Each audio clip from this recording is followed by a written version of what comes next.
TOSSE.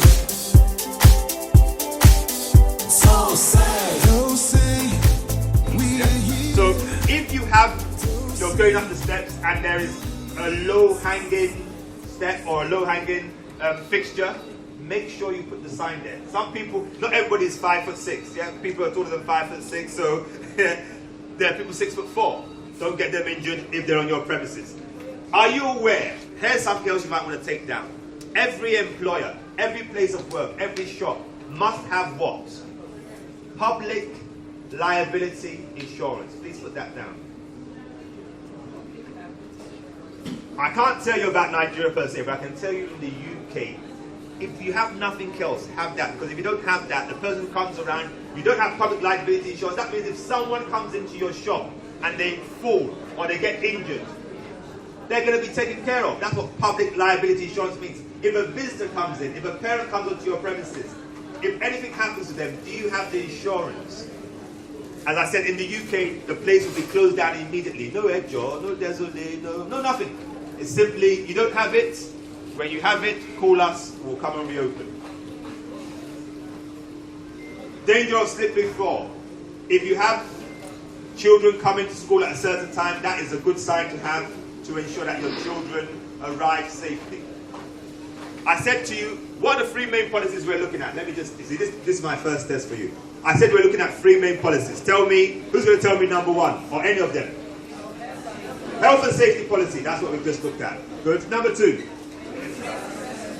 Good, we're going on to that in a moment. Number three. God bless you richly. At least I know I'm not talking to myself. You've convinced me about that. Yes? Time is charging on, we're going to get faster. And I thought I was speaking very fast. Nonetheless, those policies are interrelated, and related still are all these other policies. Someone read them out to me as it goes along.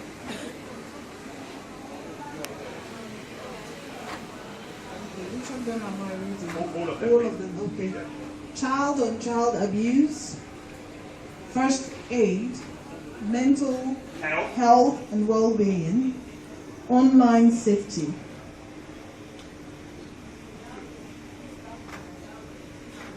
Prevent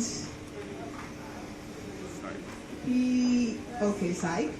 PSCH. Okay, so Personal, social, citizenship, health, education. Okay, so Tutor time. PSCHE. Classroom time, what do we call it? Homeroom time. Yeah, I think that's what we call it in Nigeria. All right. Okay, safeguarding and CPs. What do you think CP stands for?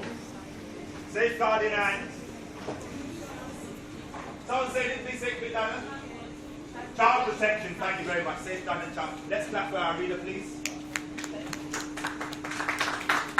Thank you very much, those of you who clapped.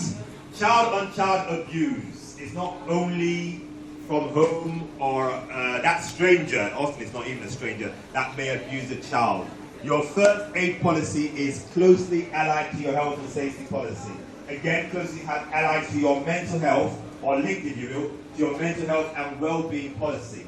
These are all policies you should have. The truth be told, I can easily tell you, if you want to come up to an international standard, you need no less than 40 policies in your school.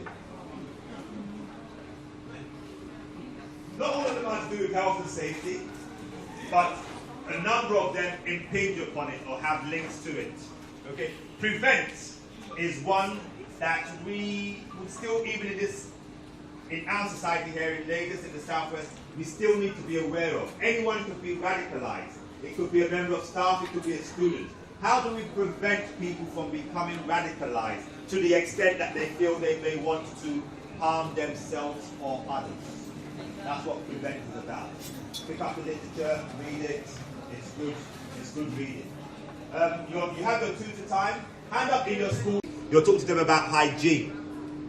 I hope you have that tutor time. Safeguarding and child protection. It would have been very easy to make this session about safeguarding and child protection, but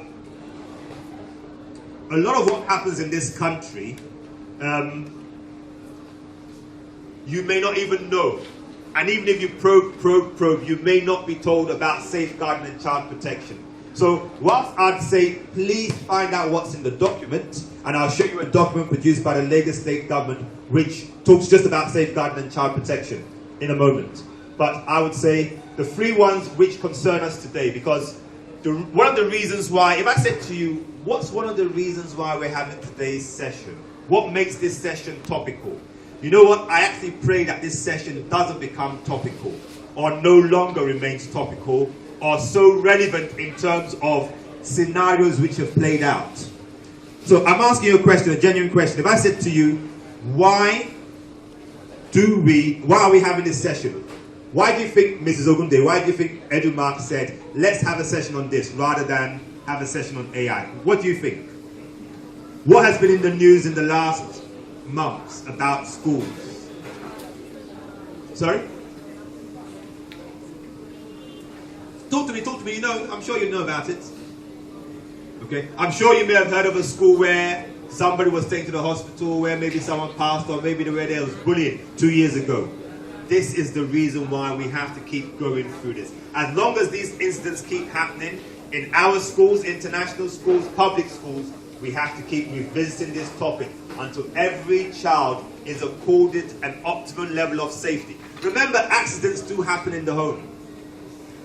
Your responsibility as a school owner, your responsibility as a class teacher, your responsibility as a school leader is to make sure you have done everything the reasonable person would do to ensure the safety of others. And that includes all stakeholders, not just children, your staff as well. You have an obligation to them, as you'll see as we go on to this next slide.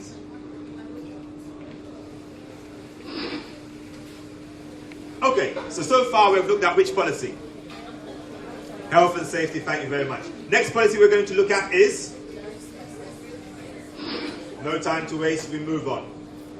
Risk assessment policy. The whole session could be on this. I could take you for 4 hours on risk assessment. We don't have that time. However, 5 steps to your risk assessment. 1, can you identify a hazard or the hazards? So for example, I said in this room, as you look around, this is a hazard. Yes? If you put children in this room especially, and they start to run around, this will be a big hazard. In fact, you have to tape it off. Okay? Step number 2, if there's a hazard, who might come to harm? How might they come to harm? Yeah? Children running around, even if they bang their head or bang even an elbow against this heavy looking thing, I am sure you're going to spend a while treating that. So you've got to identify who might come to harm, how might they come to harm. Evaluate the risk. How risky is it? Is it an intermediate risk? Is it something we can almost overlook? Is it something that is a low-level risk? That means you can almost overlook, but you probably won't. Is it an intermediate risk, or is it a high-level risk? Something that can cause serious injury or perish the fault, even death. Yes? So you have to evaluate the risk, and once you've done your findings, once you've found out how risky it is, you've got to ask yourself, how can I ameliorate? What can I do to decrease the risk? And sometimes you search as much as you can, and you will find out, sir, that you really can't reduce the risk. And sometimes you will find out, especially if it's an off-site activity, that you have to cancel the trip. You can't go on that trip. Especially if you don't go on the trip, then go on the trip and you risk a serious injury to someone. If it's an object in the school, sometimes you have to say, I'm knocking off that room. The fact that they signed it. Do they always use it in the same way? I'm sure you know the answer to that. No, they don't. That's children's thing. Yes? Okay. And then the key thing, remember the title of this session is what? Created and... What's the title of this session? Created and... before we get on to safe and secure school, what's it? Created and... No. God bless you, sir. Nice loud voice. I like. Who's that? Who's that? See, I can see your mouth. Thank you very much. How you just spoke loudly. I love that. Creating and maintaining. Maintaining is regular review. Because you've had this trip 2 times, 3 times, and it's been successful and they've enjoyed themselves, doesn't mean you don't look at that risk assessment again. You may not have to write a new risk assessment, but you have to look at it again. Because sometimes The group that you were with yesterday is not the group that you're going with today. You might have one of my friends. See, I call them my friends, so I call them blessed. Yes, that's what I want them to become. You might have one of my friends. You know, one of those children whereby they have more energy. And so because you took a group out yesterday, year 3 went out yesterday, phase 3 went out to this place yesterday, and everybody came back safely, or they went to this beach side and they came back safely. That's year 4. If you have that energetic person, you best put in the risk assessment that this person, we have a special plan for him, for her. This person, rather than your ratio of 1 to 20 or 1 to 50, whatever ratio you agree is going to be, keep everyone safe, you might need a ratio of 1 to 1, 1 to 2. You put this person in a smaller group to keep them safe. Okay, so we're going to review. And those are some of the hazards that can happen. It's the right person who is using it. How safe are they? Electricity, falling over the edge, slipping on wet floors. Slipping on wet floors. I wonder if that's ever happened. I used to have a running battle with the cleaners. They used to know me as Mr. Half and Half. So they got half. At any given time, there must be one half of the corridor which is dry. You can't have the whole corridor being wet. It's not just about people who wear slippery shoes or stilettos. It can happen to anyone. Yes, I've seen people slip in trainers before. It's not about footwear. It's about have they put enough slippery stuff on the floor. Even sometimes when they're polishing. So do not take these things lightly. Let's pay great attention to them. Another way to break down your hazards. Now, what we're doing is we're breaking down hazards. You can break it down into your location, into your activities. What location are we going to use? On-site, off-site, classroom, playground, swimming pool, farm. You may have a farm in your school, you may have a zoo in your school. You may have, yes. What are the hazards related to each particular location? What activities are they doing in this location? Hand up if you use a school, what do we even call it here? I forgot what they call it. Desktop. That's what I was trying to say. Hand up if in your school if you use a desktop. Not a laptop or a desktop, you use a desktop. What I'm trying to say is it raised to the right height? Have you heard of RSI? Have you heard of RSI? Repetitive strain injury. If you do not have your laptop, even when you use a laptop at the right height, yes, you should almost have an angle 90. At some stage, you're going to start to have some form of strain. Another thing to consider is that if your computer is too low, or your laptop is too low, even when you're using your phone, how do you use your phone? When you use your phone, do you do this, as most of us do, as I sometimes do, or do you do this? What does this do? What does this do? Straight. And keep your back straight. Tell the person next to you, try and keep your back straight. I always say to my age. Okay, so risk assessment. Let's think of a hazard. Let's use this line, put it in the middle as a hazard. So, let's say we had to bring students in here to eat. This is a restaurant, is it a restaurant? Let's say you were saying, students, we're going to this restaurant, we're going to this place. Look, even if they weren't coming in here to eat, maybe you were just showing them Sheraton, and they had to come into this room. What I would do, what would we do? Let's go through one stage at a time. Now, where on this grid would we locate something like this? Where might you put it? Okay, so where would you say it belongs on this grid? Someone put their hand up. Let's work through this grid together. We have to do this, please. But we need to move quickly. Okay, let me ask you. Hand up if you think it would fall within the green section. Hand up if you think it would fall within the green section.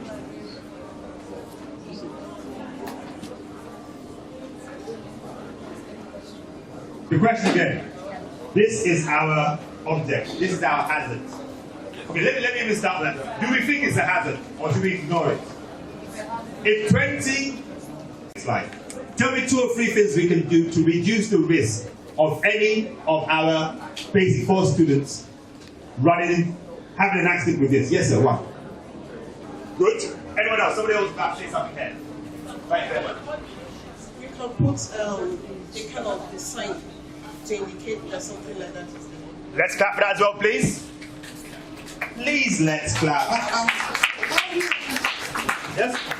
Yeah, we could put tape around it. We could put chairs around it. Anyone else want to contribute? that the age range you gave is 8. 8. That's the thing you put the cordon to attract them more. So he's making a good point. He's saying that nice, fanciful yellow tape, because you have to put it in a bright colour. That tape comes in a bright colour. Is it possible to change the mic or change the batteries? Dude, you know, it's a good point. Another thing you should do is you'd say to them, we are going into this room. In this room, you say tape around, or you see where Sir is standing. Please do not go there. Another thing is to say, this whole half of the room, yeah, there are only 20 of them. We're not going to use it. Everybody go there. But I like the idea of stationing someone here. Because if you put tape around it, if you put chairs around it, no matter how you cordon it off, don't worry. You know my good friend, somebody would wander off at some stage and think, this looks interesting, da, da, da, da, da, da. Before you know it, you're writing a statement for your ED, or the ED writing a statement for the parents saying, I didn't think, I didn't know. To avoid all of those stories, just place someone here. And that person must be someone who is star. Not someone who you place here. They'll be on their phone, they'll be here. Yeah? So there's a lot to this, but we're making a point, let's not overflog it. For example, if we come into this room and we find out that we have to bring even our staff here, there's a socket on the wall and that socket is broken. Now we're looking at naked wire almost, or closer to naked wire, closer to electricity. What can you do? Do you just leave it and say, I'm sure everybody's an adult, nobody would? Yes? People may not even want to, yeah, just come. People like me who like to lean against the wall. Yes? Yeah. You don't want that. So what do? Put a tape on it. Yeah? Because the first thing we say, if we go back to the previous slide, is that we're saying it is what? Intolerable. Because even if it's just a shock, you must do something about it. So we've placed it in the amber zone, red zone, and we're trying to say, check all the sockets in the room. I remember when we used to take students to the theatre, that was one of the first things we had to do. Yes? Especially when they were going to be backstage to perform a play. Check all the sockets. Any sockets that weren't complete, would repair them or take them over. Or sometimes, when you have young children, very young children, even if the socket is good, you know there are some things you can put on the socket. It has 3 pins as well. It's a plastic thing.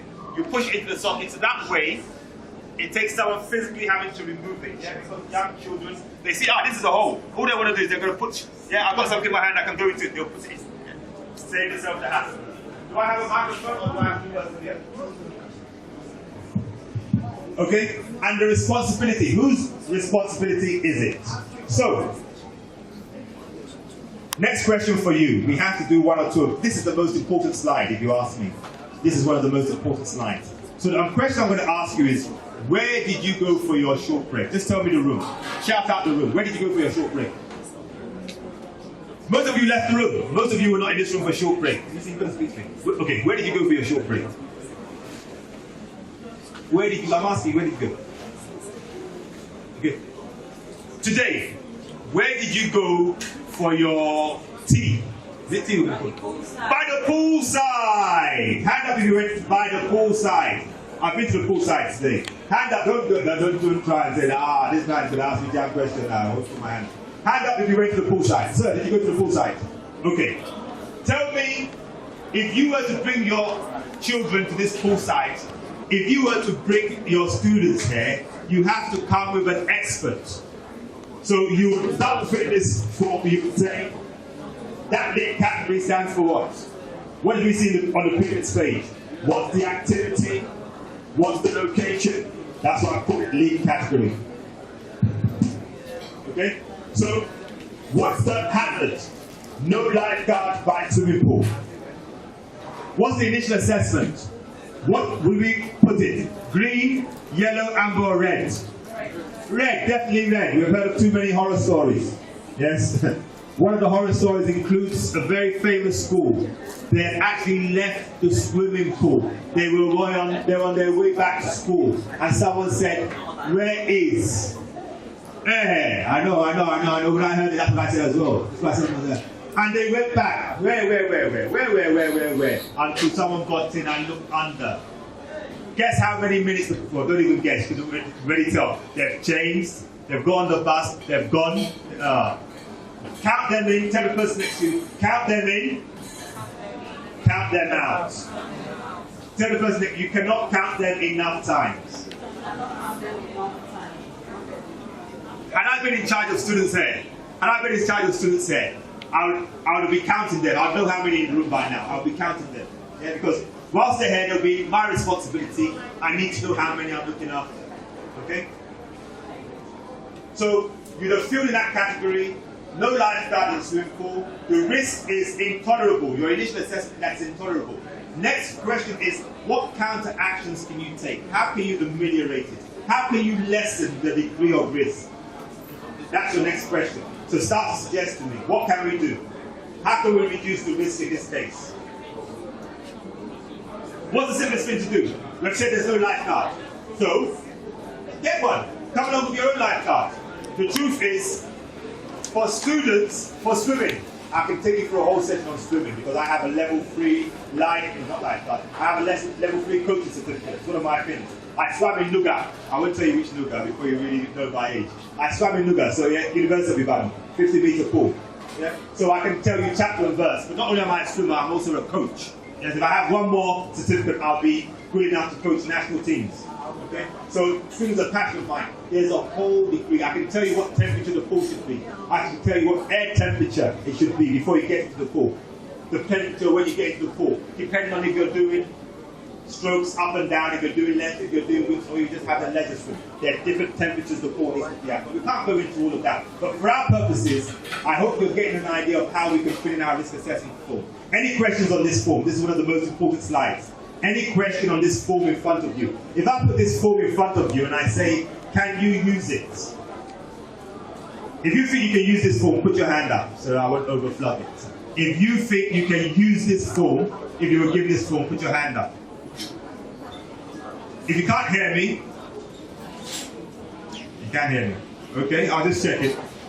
Right, let's go on because we have about 30 more minutes. So we're moving on from risk assessment. We might want to come back to it. Any questions at the moment? We're more than halfway through. Any questions at the moment?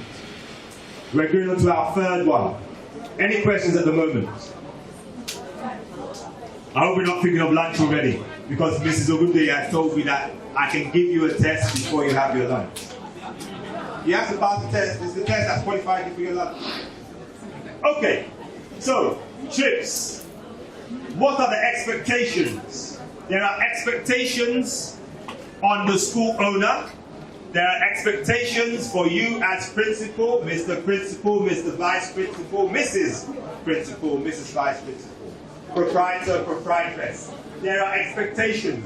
Don't tell me that. You know what? You can't even say they did not tell me they were going out. Wow. It's a lie. It is you the hold. Yeah? They hold you. Because the expectation, it's not just an expectation, in fact, it's in law. Yeah, the first one that expectation is that it's written in law, as the owner of the business, as the employer, you are responsible for who? Students, staff, parents, basically all stakeholders. Even if a work person comes on, they use their equipment wrongly and they get injured, they're still coming to you. Yeah, don't you have rules and regulations as to how people should work? Everyone has a role to play in this. Everyone is involved in this, even if it's a trip. Okay, risk assessments. One thing I probably didn't say to you is that you do realize that risk assessment is not only for when you're going out of school. For every single room in your school, which is non-identical. So for example, let's say you have 10 classrooms in your school, and 6 of them are regular classrooms. As long as you have one or near enough identical classrooms, as long as you have one risk assessment, it will cover all 6. But let's then say you have a food science lab. You need a separate risk assessment. I said to you, we'll be using a few military terms. This is another military term. As I said, military people, they're sharp, they're smart. You have to follow it, if not lines are in danger. So, ready is another military term. Take it down, I can't spell it for you. I've got a colleague who can spell it for you. You can spell all the words. Reconnaissance. So, actually, a very good tell you in school, knowing the line of flight. Yeah, many people use all the time. Am I going to be up here? Am I going to be down here? Am I going to be in the valley? Yeah, you don't want to be out flight. So, you then say to me, see, before you take students anywhere, national museum trip to Togo, Are you saying I should go there first? If you can, do. And on the way back into Nigeria, we were both detained because we both had foreign passports. True story. Can you imagine if we were with children on that day? How do you detain the people who were taking the children? But that's what would have happened had we not known ahead. So, gently, as I came back, when I was now going on the real trip, I used my Nigerian passport. That's what it taught me. The good thing is you can have both now. Okay? So, a recce is worth its weight in gold. Do it. What ratios? If you're going on a trip out of school, for anything within the teenager age range, the maximum would be something like 1 to 20. As I said, depend on the class, depend on the individuals. By the time you get to early years foundation stage, hand up my early years foundation stage teachers. Nursery school, if you're nursery school. Anyone here who works in nursery school? Hand up, yeah, if you work in nursery school, yeah. So you know, what ratio, if you take them out of school, what ratio do you try and work with? 1 to what? One teacher, one adult to how many? 1 to 5. And you'll know for some classes, 1 to 5 is too big. And for some particular individuals, you cannot do 1 to 5 of them. That one, the trip leader just holds that one, and that person becomes the bodyguard of the trip leader, because you know that this is my blessed friend that I'm holding. If I let him or her go for 1 minute, the whole trip can be cancelled. Yeah, you just all just start heading back to school. So your ratios are important. External providers. So you may be going to a place whereby it could even be to a hotel that has a swimming pool. Again, yeah? What do they have? What safety standards do they try to meet? Are they conversant? Are they congruent with your own safety standards? If they're not, you best change your providers. There are some people who organize trips. How good are they? You've got to find out. Do they belong to any associations? There are associations that guarantee, or not guarantee, that provide some level of insurance that these people have done due diligence. What type of activities are you going to do? If you're taking a walk in the park, it's different from taking a walk by the beach. It's different from taking a walk by the airfield. Yes? Make sure your risk assessment is congruent with where you're taking them, place, or who you're taking as well, or the activities you're going to be doing. Very important. Transportation. I asked you at the start, does your school bus, does it have a seat belt for every seat? Someone said yes there, I love that. Thank you very much. Let's clap for that, please, yes? And it's a big ask. It's a big ask. Yeah? I know it costs a lot of money. Try and invest in it. It's very useful. Do you have insurance? I was telling you about public liability insurance. If you're going on a trip, you need a special travel insurance. Consider that. Medical needs. If you're taking 20 children on a trip, 15 children on a trip, are you aware of any of them can sometimes have asthma if they use a pump? If they're using a pump, what type of pump is it? Is it the pink one? Is it the blue one? Yes, that's the one my daughter used to have at that time. Yes.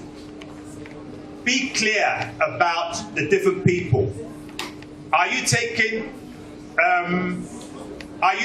children on a trip who have allergies? It could even be to dust. It could be to extreme cold. Yeah, you get on your bus and you want your bus to be nice and cold. Yeah, because you don't want to sweat. But some people, that's what triggers things. Yes, you've got to be careful. You've got to know that, because that's the reason why before any children get on the bus, your school nurse, your school matron, or some medically qualified person should have checked through the list, and they should have been able to tell you that, watch out for this child, make sure they take their pump. Watch out for this child, what triggers their asthma is dust. So on and so forth. Some people have what we call an EpiPen. It's called something else nowadays. I can't remember the right name for it. But if you Google EpiPen, it will tell you the other name for it that you've seen in the literature for nowadays. Safeguarding. Have you done enough of that? As I said, there's a whole document, whole literature on that. Recording studio from VI to Suliri. I had to make sure this was signed. The vice principal had signed it. I then signed it after her. Okay? Yes, you can take a picture of it. Your trip organizer does not have to be your trip leader. Someone can organize it, but if they are not experienced enough, even though they've done the legwork, they've done the spade work, it doesn't mean that that is the person who will lead the trip. Because the trip leader needs to be experienced, needs to be mature. You plan your trip, and no matter how you plan it, things can intervene. It could even be on your route.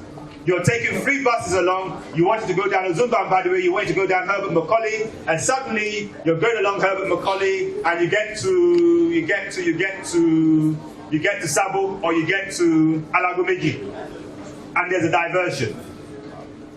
You can go left, you can go right.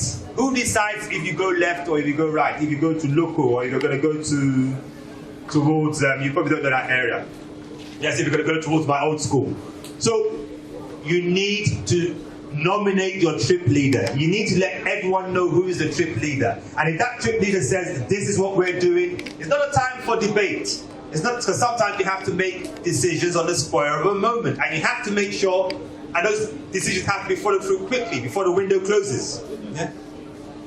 So these are some of the questions you have to ask yourself. Followed by,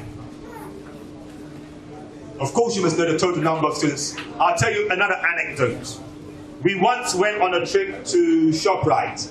We left Lekki. You know Lekki third roundabout?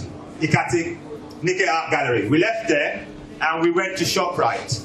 We counted the students onto the bus. My colleague as well counted. We agreed on the number. We got on the bus and we got to ShopRite. And they started to get off. So of course, I've counted them on. I'm now counting them off.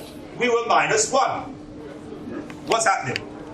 Because we were blocking ShopRite, we had to move the vehicle quickly. Person who was driving, please go and park. Come back. Yes? So, as soon as we got the students into ShopRite, we counted them again. Okay, we're now in the way where people are coming through the entrance. We now got upstairs, we were going to watch a film. ShopRite, Lekki Palms.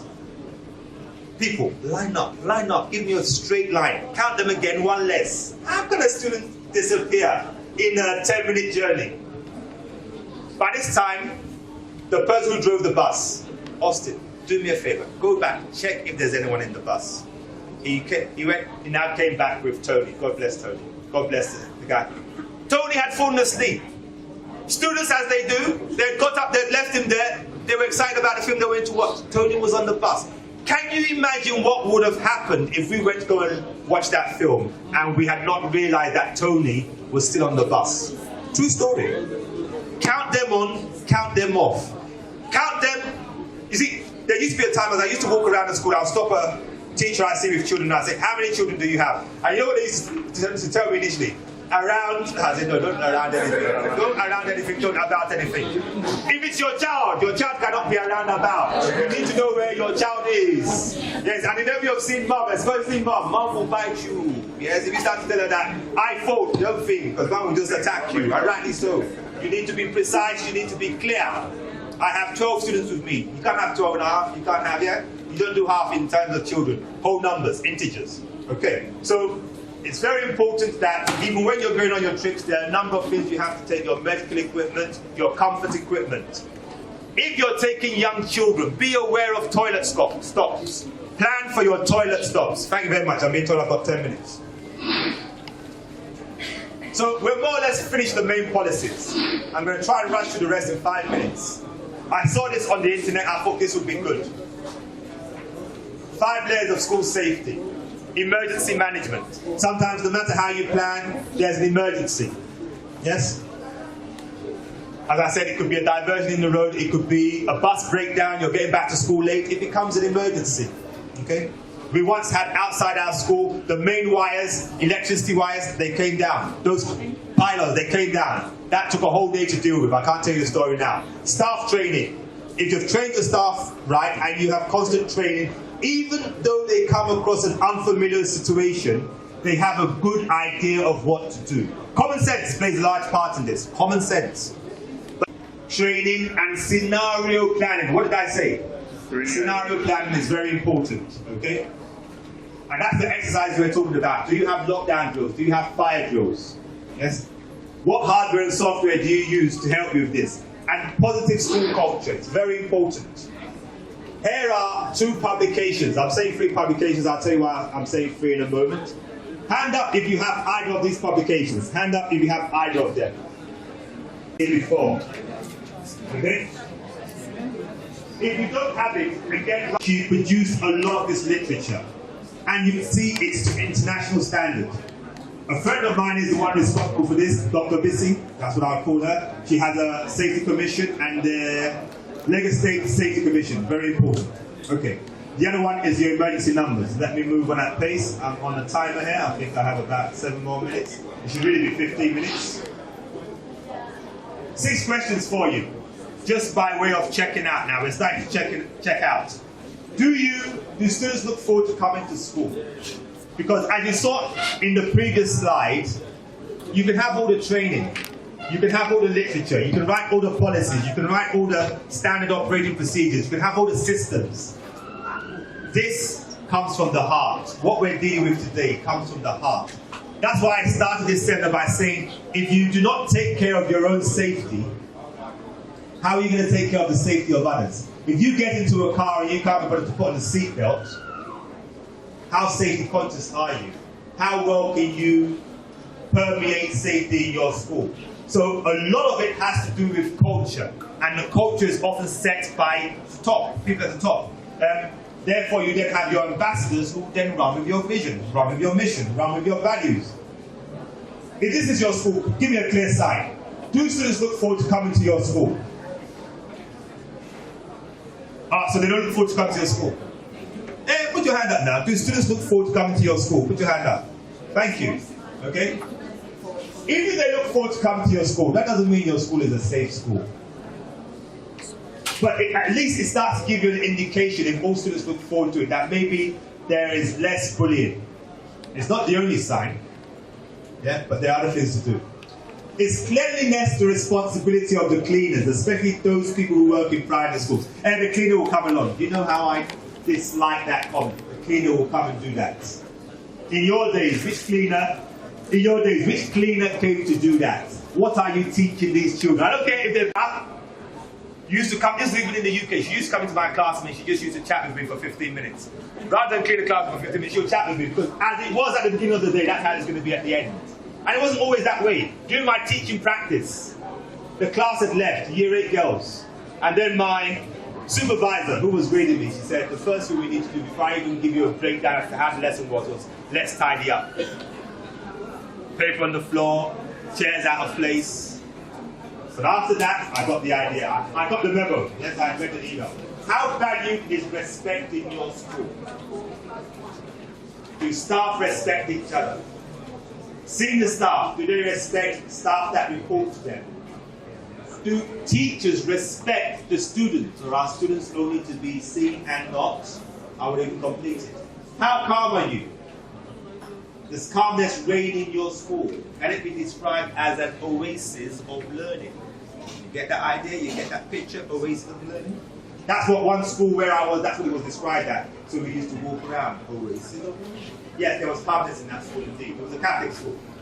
What does well-being mean in your school? Ask the person next to you, what does well-being mean in your school? And get a response.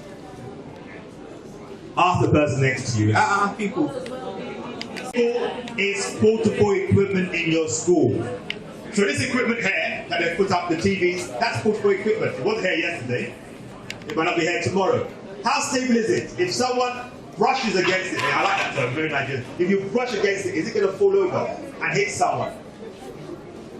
If it's a ladder, how safe is it? Is the right person using it? Are they using it in the right way? Because you give your staff a ladder, and suddenly, rather than them to come down and hang it up here, yeah, especially in this dispensation, whose picture do you have to have up there? You have to have whose picture up there? Batman. You have to have President Tinubu's picture up there. So the person has put up a picture here and says, you cannot overreach, because if you overreach, you fall off. You fall off, guess who's responsible? Owner, if you haven't given them adequate training, yes sir, you will be the one, Mr. Principal, Mr. Vice Principal, now you, yes? What is the frequency of your policy review? I completed the policy. It took me a while, you've done well, God bless you. In the drawer, it doesn't come out for the next 2 years. Inspection's coming, where's that policy? No. It's a living document, it's a working document. You should be using it all the time. You're not referring to your policies, you need to go back and ask if you've written them correctly. If you've written them in a meaningful manner, or maybe you've just done a thesis. Now, this is where you come in as school leaders. This person says what? Good. Or the way I read it in a John Maxwell book, John C. Maxwell, we know him? He would say, you do not get what you expect. You only get what you inspect. So you have to go, you've told them to do it, you've agreed in the meeting, and if you think they're going to do it and do it the way you want it to be done, it just doesn't happen that way. This is reality. This is real life. Remember perception at the start? This is real life. And in real life, there is miscommunication. In real life, there is willful disobedience. Ah, that is Opesan self. Why does he think he can tell us to do it this way? Has he done it? I will come now and inspect. We might have, if we have time, we might have a bit of a discussion about whether we can do it a better way. It doesn't mean because it's written this way in the policy, that's the only way. That's why you review policy. But trust me, you have to go and inspect. If you do not, you see, half of our job as school leaders. If I said to you, in the business literature, if you read a business book, they would put you there, what do they call it? MBWA. What does that stand for? MBWA. This is true. You're gonna think they're the yan, you know. Yeah. Management by walkabout. it's a true business term. Management by walkabout. You get what you expect, not what you expect. Or what we call it in school, we call it a learning walk. Yeah, do you do that in your school? Learning walk. Especially if it's about the teaching and learning walk. Okay? Management by walkabout. So I think we've more or less come to the end now. I'll take your questions. But before we check out, I want to see you writing this time. Let's do a 3, 2, 1 checkout. Help me put down 3 things you're going to start to do additionally. You may not want to take on board all of what I've said. It might be a bit overwhelming. We're at different stages. But put down 3 things that you're going to start to do in your school which you've not been doing before. 3 things you're going to start doing in your school. 3 additional things you're going to start doing which you may not have been doing before, or to a certain degree. 3 additional things. Let me go and check it. Fine, that's good. Go and research it. Adapt it for your school. You don't have to do it the way it's in the book. Your school is different. Each school is unique. It has no